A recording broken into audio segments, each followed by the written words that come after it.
always, and thanks so much for watching. I'm Sam, and I moderate these weekly webinars. In just a minute, we'll be joined by Patrick Ray, who is one of our senior advisors here at the Retirement Group.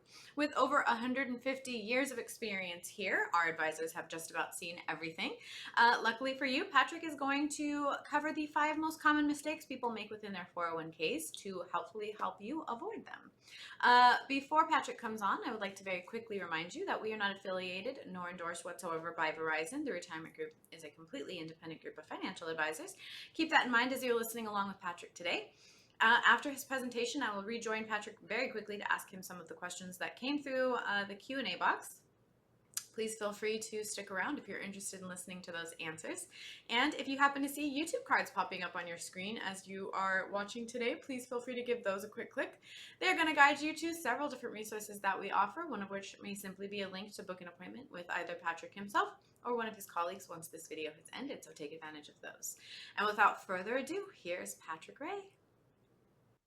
Thank you very much, Sam. Good afternoon, everyone. And hopefully everyone's having a great day. And I'm going to do my best to try to make it just a little bit better with respect to some issues that you'd be surprised how often come up.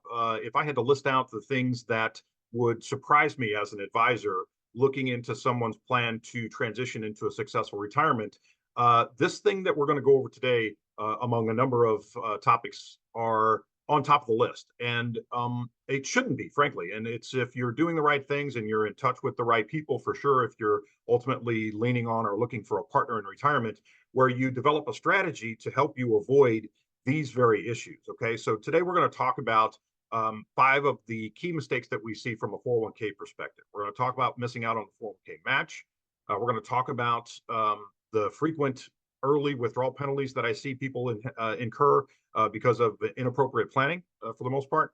And we're going to talk also about having multiple 401ks for those of you who have transitioned in the past from one job to another and had never done anything with your 401k. We're going to talk a little bit about that.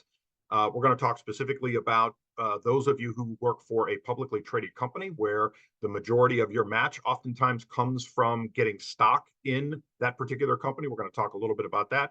And then we're going to talk about the significance of rebalancing your overall portfolio. So in the grand scheme of things, missing out on your 401k match is an unbelievable downfall to you, right? It's literally giving up free money. But as I mentioned at the beginning, you would be surprised at how often I see this occur. And it's basically not contributing enough to receive the free money that the company is giving you.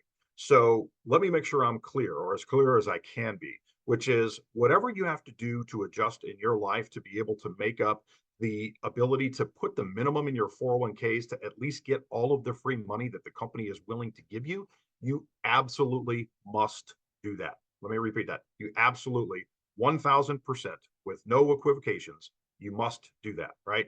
And missing out on free money is giving you an inability to accumulate what you're going to ultimately rely on for the rest of your life once you transition into retirement. And so it's imperative that you understand the interworkings of your 401k for your company. And if you don't, you need to find someone who can help you understand this and adjust accordingly to make sure that you're at minimum putting in what you can to get the contributions from the company so that you're not giving up any free money. That's rule number 1.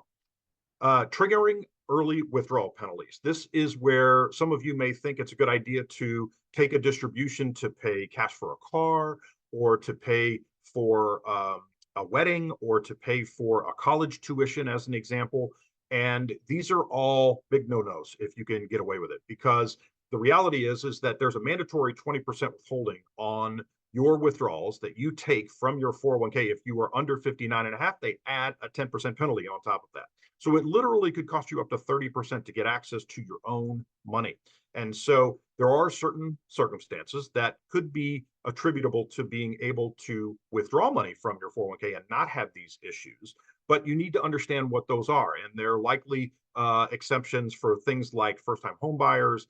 Adoption rules apply in some cases. The coronavirus a few years ago when we had the pandemic, that there were some circumstances that the government allowed you to withdraw money to help you pay your bills and these types of things. So there's alternate options, if you will, with being able to get access to monies in the event that you're in an emergency situation and you need them. But we want to just make sure that we explore all your alternatives and all the options. Like, for example, have we considered taking a loan against your 401k? Well, I don't want to do that because it creates an additional payment for me, et cetera. No, okay. I can appreciate that. But it may help you save 20 to 30% right off the top if you do so, or consider that at least. Or have you considered a personal loan through a banking association that you have, or a home equity loan? So equity that you have in your home to be able to pay cash for the lake house that you're considering buying, or the property that you want to own, or the car that you want to pay for, are all pretty good examples. And so early withdrawal penalties are a thing, and we want to do everything we can to go out of our way to avoid those. This is a big one, and this is a big one on multiple levels. Okay, so not consolidating, excuse me, multiple 401ks is a problem. All right, so if you have worked for 2 or 3 different companies in your work history, and you have existing 401ks there that you contributed to, moved on, started with a new company, and just kind of forgot about them or never did anything with them, you got a couple of issues. Remember, number one, your spouse cannot inherit those funds. Okay. And let me make sure I'm clear on what I'm talking about. When you have a 401k and you have a beneficiary and you die, those payments cannot be just pushed off to your spouse. In other words, your spouse can't inherit your 401k. Those funds have to be liquidated and sent to your spouse so that they can otherwise be put into a IRA of their own, or beneficiary IRA. So there are transactions that need to occur in order for your spouse to actually get those funds. In addition, it's really difficult where, as on a daily basis, you've got things in life coming at you pretty quickly, to manage multiple accounts, right? So there may be some options that are available from an investment perspective in one of your 401ks, but not all of your 401ks. Or there's a better large cap version in 401k2, but not 401k1, for example. And so it really helps when you consider consolidating these things for not just a couple of those things that I've mentioned, but compounding interest is your friend. And so the more capital that you have working in favor or in tune with what you're trying to accomplish from a goals perspective on the retirement planning side, the better off that you're ultimately going to be. And oh, by the way, it could lower your fees, as it turns out, among other things that I've already mentioned. And so moving those funds into an IRA, for example, may be the best solution. The best solution may be for you to consider moving those funds into the existing 401k that you currently participate in. And so just basically avoiding these, because life is happening and we all have things going on and we're all very busy, that this is a mistake. And we want to have this on our list of things to avoid when we're talking about your 401k stuff. Overestimating or investing in your company stock, or the value of your company stock, is a big one, right? It's very easy to do, where if you set up your 401k, for example, which we see many cases of back in the 70s or 80s or 90s when you started with the company, and you just never did anything about the allocations, and all of a sudden now you have 80% of your money in the company that you work for.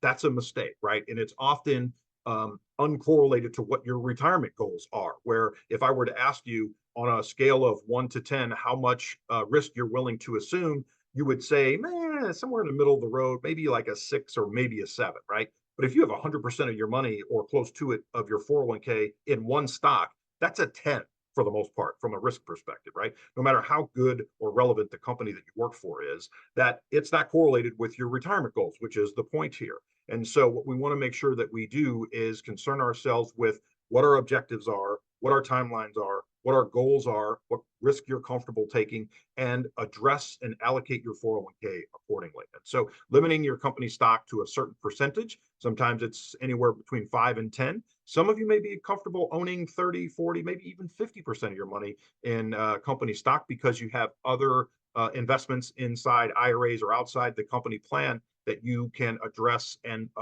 deal with the diversification aspect of your overall portfolio in those a little easier than you can in your 401k, which certainly makes some sense in some circumstances. And so diversifying your investments are clearly here to mitigate your risk. That's pretty much the number one priority here, of concerning ourselves with how much money we have in the company stock that we work for inside your 401k. And then finally, failing to rebalance your portfolio, which is a big one, right? This could lead to a mismatch between your objectives. For the same reason, having too much money in company stock might not be correlated with your overall retirement goals, is the risk that you're willing to take versus what you're technically taking. And so we want to review these on a regular basis. If you have to, put a calendar reminder in your Apple or your iPhone or whatever it is, on an annual basis, once a year. On March 1st, I'm going to commit to spending 15 minutes and looking at my 401k to ensure that those allocations look somewhat relevant, right? And then if you have a partner of some sort that you can share this with to help confirm that those are the risks that you're willing and able to take and you're comfortable with, then you have a plan that's going forward. And that's the biggest issue that we see on a regular basis, which is the lack of planning from a big picture, not just risk perspective, but an overall planning perspective for retirement in general. So we want to make sure that we hit these desired allocations and the correct, appropriate risk-adjusted returns that we're willing and able to take. And so just make sure that if you have to, remind yourself. And it's as easy as putting a one-year reminder in your calendar every year on a given date that you're comfortable with and going forward with that. So as we conclude or kind of shorten this thing up so that we don't take up too much of your time, in whole, those 5 things that I just went over are unbelievably vital, right? As minuscule as they may seem on the surface, they can add up. And so when you start adding up all these things about how many 401ks that you haven't consolidated or not participating to the greatest degree you can to get your match from your 401k, or taking unnecessarily withdrawals that create penalties and potential tax problems for you while you're still working. All these things are issues, right? And so having these mistakes addressed to the greatest degree you can puts you on track for a smooth and successful retirement. And that's what we're trying to accomplish. And frankly, the sooner that you start that, the better off you're ultimately going to be. We want to be proactive here. We want to take steps and treat our retirement as if you were treating the family activity that you have going on this weekend of importance, right? And how you're going to enjoy the time with whatever it is that you're planning on doing on your free time. And we want to address your retirement planning as with the same level of intensity and the same attitude, because when it comes down to it and you stop working and the paychecks stop coming in, you're going to effectively rely on that pool of capital that you've worked an entire lifetime to accumulate and manage or mismanage to the greatest degree you can, right? So that's all that we have to work with, and we want to treat that as if it's one of the biggest priorities that we have for sure. And if you need to, look, that's why people like us are in business, okay? We're here to be a partner for those of you looking for a partner in retirement, and it's because this is something that we know people don't plan for.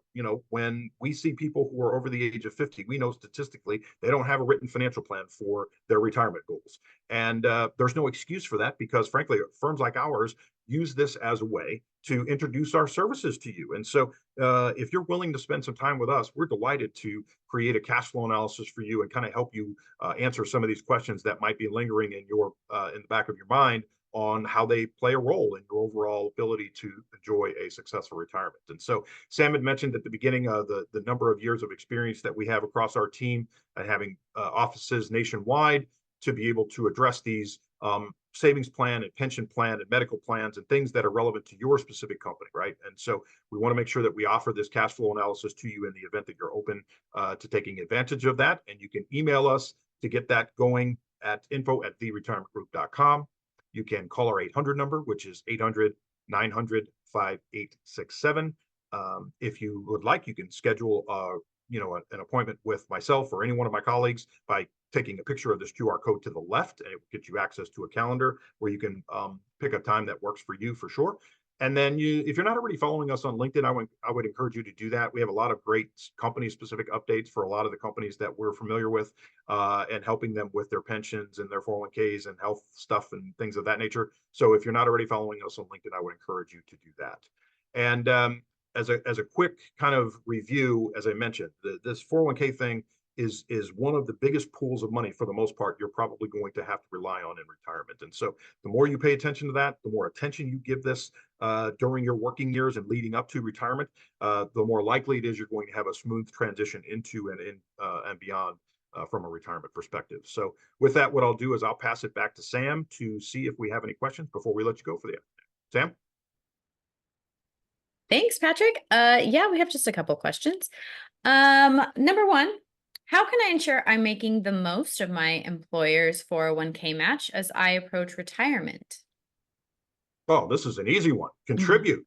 Put as much as you can possibly afford in here. Listen, I'll be crystal clear, okay? This is my 25th year in this business, and I have never, ever, ever met anyone who retired with too much money. Ever. So it's impossible for you to say, if you can afford to put in 300, but you want to put in 400 or put in 500 or put in 1,000. Or some of our people earmark their entire salary from their spouse to allow them to save a massive amount of money to catch up because they put their kids through private school and they had a lot of expenses with kids playing club sports and things like this, right? Where you feel like you have to catch up, which is perfectly fine. Oh, by the way, that example that I just gave you allows you to see what it's like to live off of one salary, which might be important when you actually transition into retirement, to see what it is that you can afford to live off of and Yeah. enjoy the lifestyle that you wish to live. So the answer to that question is, how do you maximize it? You put in, you contribute, make sure you're getting every free dollar that the company allows you to get, and then some. And if you can afford to put it in there, I'm telling you, you should put it in. That's such a good planning strategy, learning to live off one salary. Wow. For sure. Alrighty. Number two, I have $1 million in my 401k. How can I plan to pass on my wealth to my heirs in the most tax efficient manner? Well, great question. Congratulations, first of all. It's a very nice amount of money in your Yeah. 401k, which is great. And this is a multifaceted answer, frankly. So there are some things that you can do. So, for example, I'm assuming that this person is probably putting at minimum the IRS minimum, which is, depending on their age, somewhere between 26 and 28,000 a year. So if this person is putting in more, for example, it's likely that they're overfunding their plan. And if your plan allows this, which many of the companies that we talk to, their employees, they do, which is overfunding your plan. So a lot of people don't know that the IRS allows you to put in closer to $65,000 total in your 401k. And it's a combination of some of that being pre-tax money and some of that being after-tax money. So one of the variables of this question is how to pass your heirs pass the money to your heirs in the most tax efficient way possible.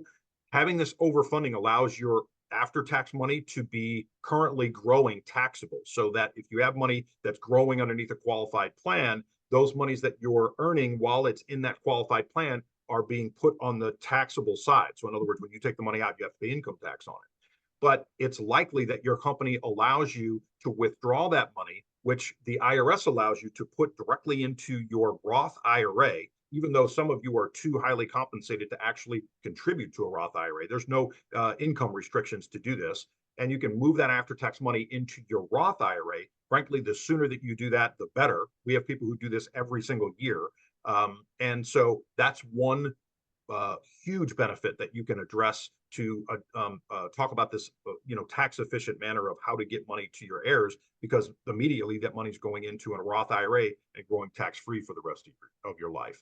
And then a more complex answer would be to look at estate planning things like, charitable planning, and there's some tax planning that you can do on the insurance side of things that would make a lot of sense from a tax free perspective that you might want to consider. And so this is probably more of a personal type question that we can help you with in the event that you're more interested in learning specifics about your circumstance. But yeah, hopefully those two small things help.